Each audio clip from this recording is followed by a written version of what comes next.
Hi, my name is Randy Hopkins, and I'm running for Congress in Utah's 2nd Congressional District. This is my third video, and today I'm going to talk about gun legislation. The tragedy of the latest school shooting has heightened our senses once again to the pain caused by gun violence in this nation. And yes, it is true that no other westernized modern country has the deaths by guns that this country experiences. Let me be clear about this. I support the Second Amendment. I'm a proud American and I love the Constitution of the United States. I have no intention, no thought of doing away with the Second Amendment. And I don't know of any serious Democrat or Republican proposing that. I own a shotgun and enjoy shooting. I took my small grandchildren BB gun shooting on Thanksgiving. Nobody is going to amend the Constitution. It would take 2/3 of Congress and 3/4 of the states to ratify a change. In fact, recent Supreme Court decisions have affirmed the right to bear arms, but that right is not unlimited. Now let's talk facts. Because of the emotion surrounding the issue, the facts regarding the Second Amendment get lost. The NRA, the largest gun lobbying organization in the world, continues to use scare tactics to promote an agenda that is increasingly hard to support by facts and logic. Wayne LaPierre, the executive vice president of the NRA, in a recent speech said, quote, "If they seize power, meaning the Democrats, our American freedoms could be lost and our country will be changed forever. The first to go will be the Second Amendment," unquote. That simply is not true. No one in any party is talking about taking away guns. It's just another fear tactic. So let's talk logic and common sense. What can be done to help prevent further gun tragedies? We have made a determination as a society and a nation that teenagers ought not to drink alcohol or gamble in a casino until they're 21. It only makes sense that they should not be able to buy a firearm until they are 21. I am heartened and encouraged that Republican Governor Rick Scott of Florida now supports raising the age requirement to buy a gun. This is a step in the right direction. Now, military-style assault weapons have no place in the hands of civilians. Many gun enthusiasts will argue that there is no difference between a hunting rifle and a military-style rifle. These rifles may even shoot the same caliber of ammunition. But the fact is that the design of the military rifle is to maximize its efficiency in killing people. Otherwise, why don't military personnel use hunting rifles? It just doesn't feel right for military guns, whose sole purpose is to maximize their killing effect of humans, to be in the hands of civilians.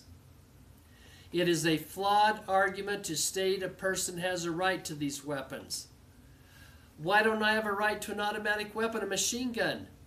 Because we as a society decided that private citizens are banned from owning machine guns made after 1986. The same should be true for assault weapons. We decided that it was not good to have these weapons readily available to all citizens. Nearly every mass shooting in the past few years has been carried out using a military assault type rifle. Let's stop the sale of these weapons and let's make it illegal to use bump stock technology to modify semi-automatic rifles to act as automatic weapons. Now let's look at limiting the number of rounds a magazine holds. A standard AR-15 magazine holds 30 rounds, but in most states, these rifles can be legally outfitted with high-capacity magazines that can hold 60 or even 100 rounds.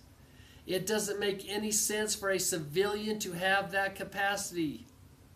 Even Marco Rubio, U.S. Senator from Florida, a Republican, in the wake of last week's school shooting, has changed his mind. He now understands that limiting the rounds could have saved lives. Let's also close the loopholes for background checks.